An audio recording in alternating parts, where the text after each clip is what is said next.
many towns that I savor, like my hometown that I favor. That old place down the long road that I'm traveling to. There's the jokes at the barber, told by Cleve from the hardware, about the stories that always make the news. Our town, wherever I may roam, I'll always have a place that I call home. Our town, it's very plain to see, there'll always be a part of you in me.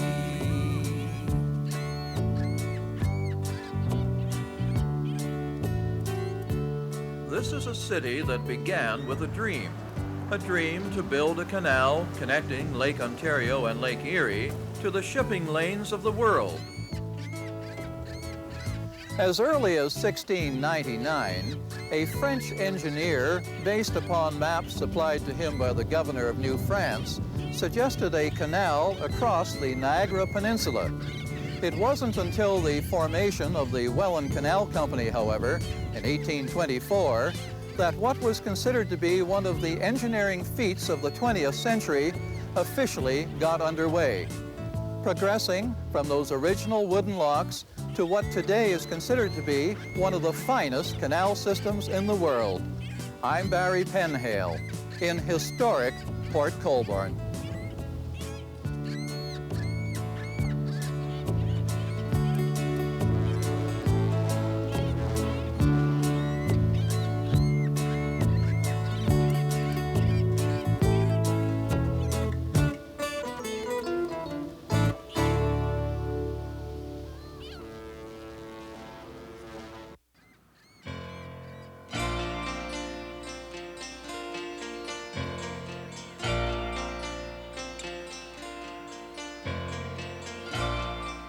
This view of Lake Erie from Sugarloaf Hill has been enjoyed by many. For more than 3 centuries, the hill has been a navigational landmark along the lake. The tall ships of yesterday took refuge in this deep and sheltered inlet known as Gravelly Bay. Prior to the 1820s, early travelers in Upper Canada, journeying by schooner between Lakes Ontario and Erie, were impeded by the imposing Niagara Falls, tumbling 300 feet over the Niagara escarpment. The story of the resolution of a few to circumvent these falls in southwestern Ontario is a story of determination and at times sheer obstinacy. A solution to the problem was found by a group of Niagara area businessmen who masterminded the construction of what was to be called the Welland Canal. Colonists had long been considering possible options for the waterway, but it was William Hamilton Merritt, a St. Catharines merchant, who fueled the fires of action. Merritt voiced his opinion clearly to the government of Upper Canada. If they hesitated on approval of a canal system, the Erie Canal, under construction in New York State, would capture the trade of the western Great Lakes. No public monies were forthcoming, but a charter in 1824 established a private venture, the Welland Canal Company.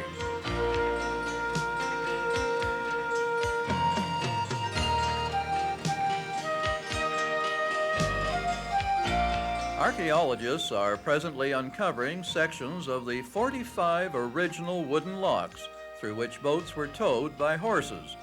The route simply bypassed the falls, re-entering the Niagara River. The schooners, Anne and Jane, were the first to traverse the system upon its opening in November 1829.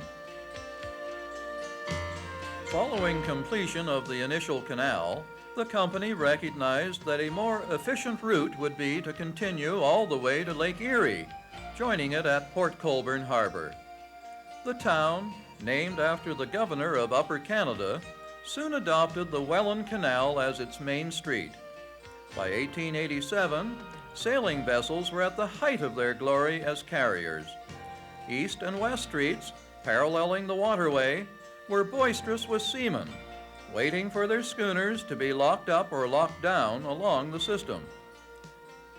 The inner harbor was constantly filled with ships. It was common practice to walk from one side of the basin to the other by stepping from boat to boat. It wasn't long before the locks needed to be expanded to oblige the larger ships. The Welland Canal Company, unable to finance the rebuilding, sold their interest to the government. The process of widening and straightening would take place 4 times over the next 140 years, gradually reducing the number of locks. Today, 8 locks, built of concrete, complete the system. This diagram illustrates the Welland Canal system as it now stands. Ships literally climb a mountain, the Niagara Escarpment, as they ascend 99 meters, approximately 325 feet from Lake Ontario to Lake Erie. The last and most significant improvement was the construction in 1972 of a new channel bypassing the city of Welland.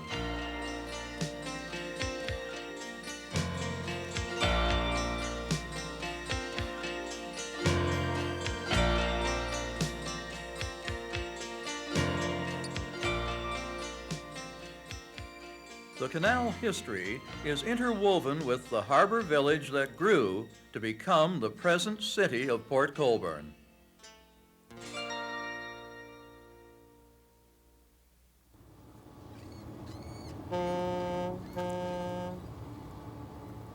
The Welland is an engineering accomplishment of massive proportions, equal to the Suez and Panama canals in scope. Lock 8 at Port Colborne, the last before entering Lake Erie, is the largest in the world, almost 1,400 feet. Here's a point of interest. After the government had taken over the canal construction in the 1850s, the governor, Lord Elgin, accompanied by the members of Parliament, visited the site to see how monies were being spent on the retrenchment. It is the only case on record in which the entire Parliament met outside of the House. Visitors can witness the transit of over 5,000 Lakers and ocean-going vessels annually, carrying cargoes of iron ore and wheat. Port Colborne's main street, as part of the seaway system, is connected to the shipping lanes of the world.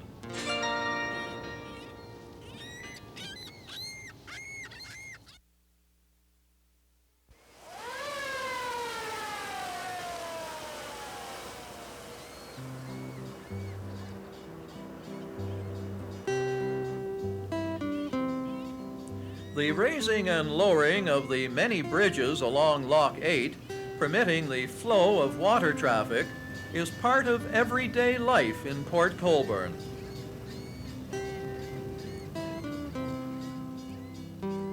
Walking along the canal, hearing the exchange of greetings between the townspeople and sailors, makes one realize the distinctive maritime flavor which exists here.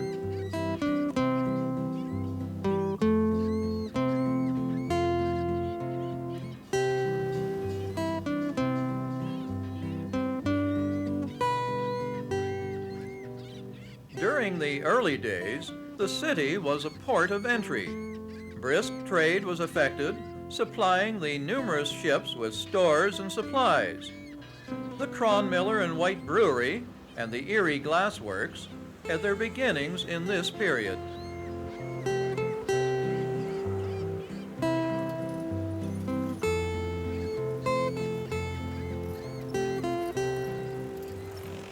In the mid-1800s, the Buffalo, Brantford, and Goderich Railway opened, as did the Welland Railway, with the port as its southern terminus.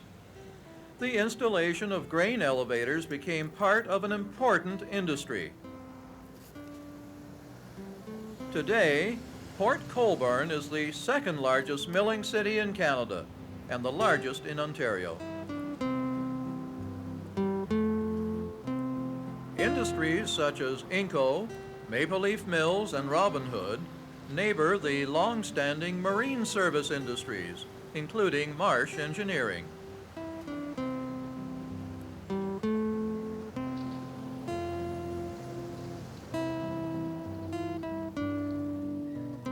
On Clarence Street, I met Laura Tuck, whose family business began at the turn of the century.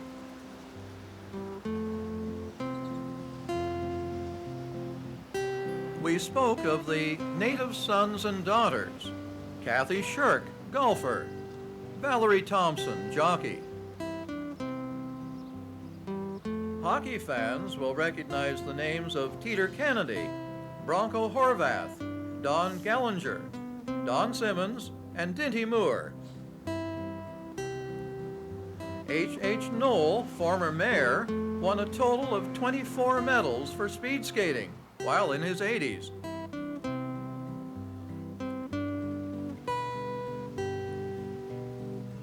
Also, Senator Mary Kinnear and Judge Helen Kinnear have brought prominence to the port. The canal is part of the town's fabric, and as the various stages of modernization have taken place, Port Colborne has had to adapt. As we walked along, Laura explained to me that parallel to West Street, on the opposite side of the basin, East Street was once the center of commercial activity. It now lies under 25 feet of water, as canal expansion eventually devoured it.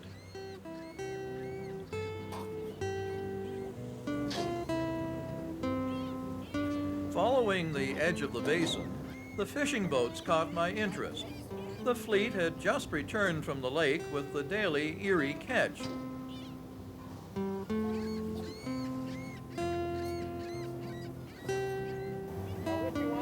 Dan and Ray Miner operate their fishing boats Lincoln R and Judy M out of the port. Seasonal catches of perch, pickerel, and silver bass are sold out within hours of their arrival at the docks. Oh, the other one, that's too big. Yeah, that's a good one. That's nice. Yeah, he's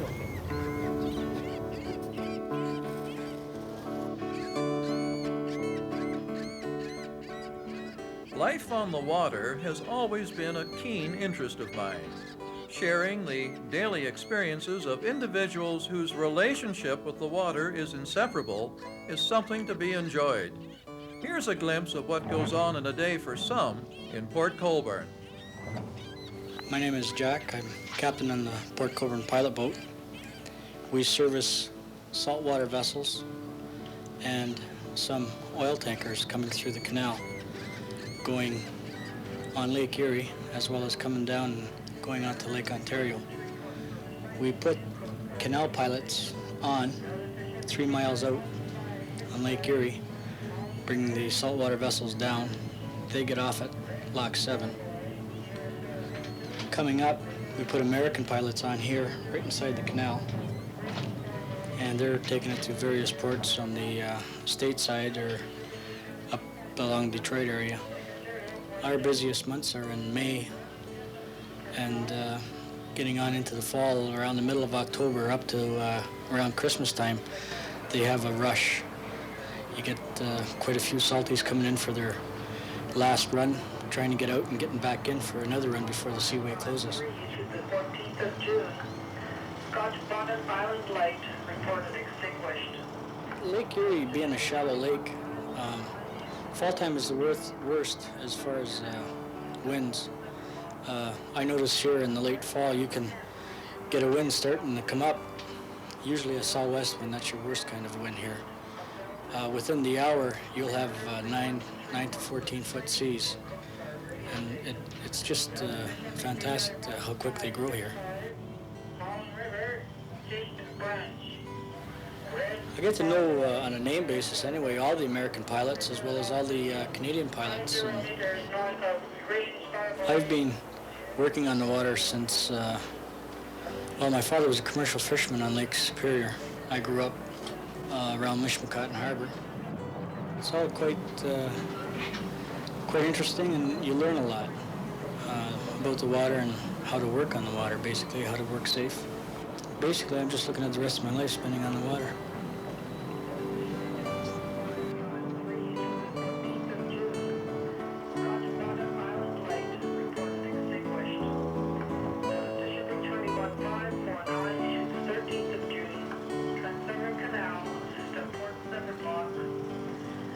Adventure on the high seas.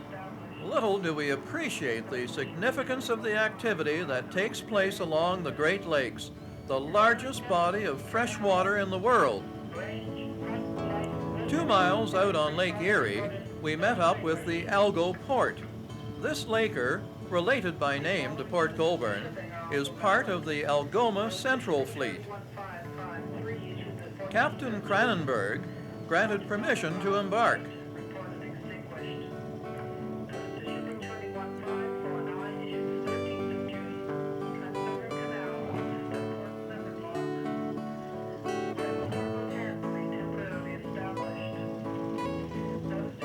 I said goodbye to Jack Gingras, who indeed shares with many a love of the marine life.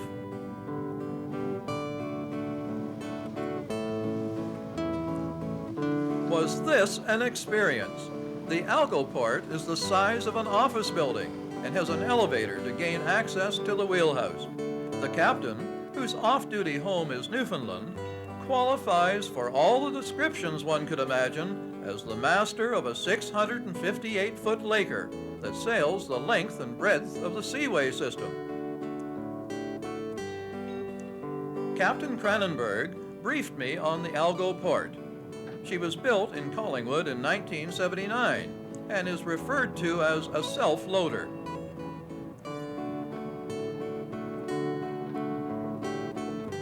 Her normal cargo would include coal, gypsum and salt, as well as ore and wheat. At the seaway draft of 26 feet, she can carry over 23,000 tons, operating with 2 engines generating 10,000 horsepower.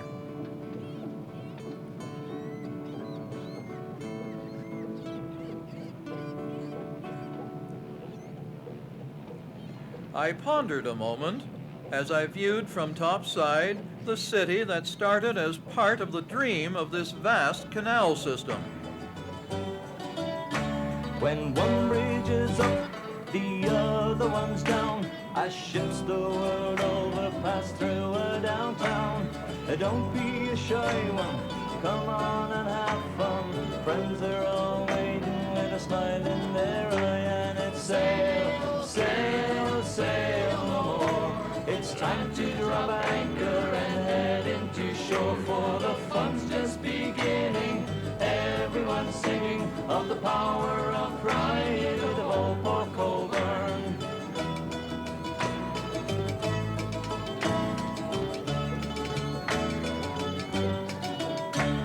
The sailor, the baker, the local shoemaker all spin the tall tale about sugar loaf hill that goes at the break wall, the boys on the east wall, the lights of the harbour all beckon us in, and it's sail, sail, sail.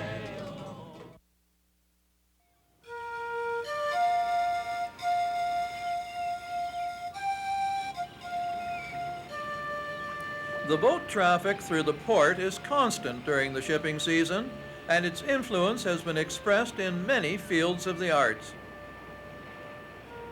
When I spotted a little painting in a gallery on West Street, I became interested in the artist. I found Mary Pretty, whose work has recently gained much attention, doing what she loves best. Well, in the first place, I grew up beside the canal at Loch 7 in St. Catharines. So we would walk along the canal bank to school. The canal, the Loch 7, it's always fascinated me, the canal. And I was always been interested in art. Then I used to take one lesson a week, go to Welland on the train when the children were small. I enjoyed the boats going through, and I would get one sketch or one painting. I also prefer canal paintings, like children playing in the canal, people playing in the park, band concerts. There were no swimming pools, so they all went down to the canal to swim. So you'd see all these kids playing around, horsing around the canal, so I would sketch them. Boats now are getting more ocean boats, but we always called them canal boats. But now they call them ships from all over the world. You'd see a ship coming through from Russia. I painted a large Russian red ship. From India, Ceylon, you name it. They're from all over the world, the ships. To me, Port Colborne is very interesting, and I paint better locally. When I have the subject matter and I know what I'm doing, I paint much better.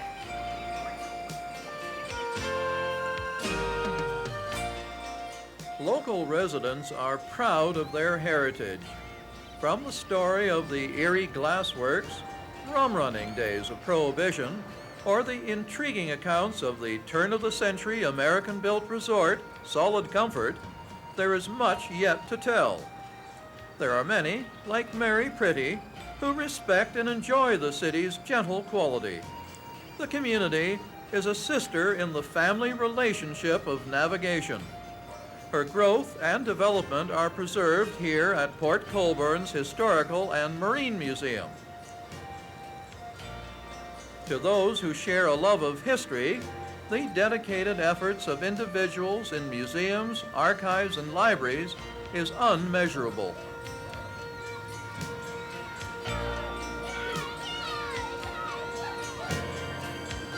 It is to these individuals that a society becomes indebted for their painstaking task of preserving the records of history.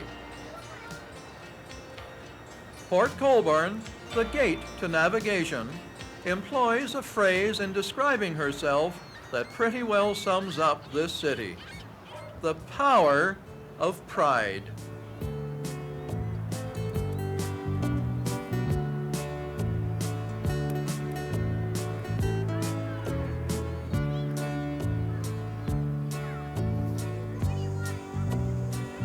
I'll see the folks up on Main Street who will always take the time for a story over coffee at the old Five and Dime.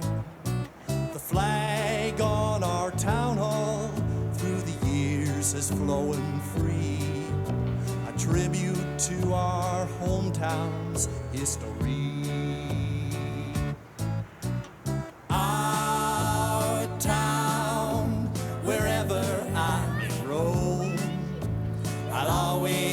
Have a place that I call home. Our town, it's very plain to see.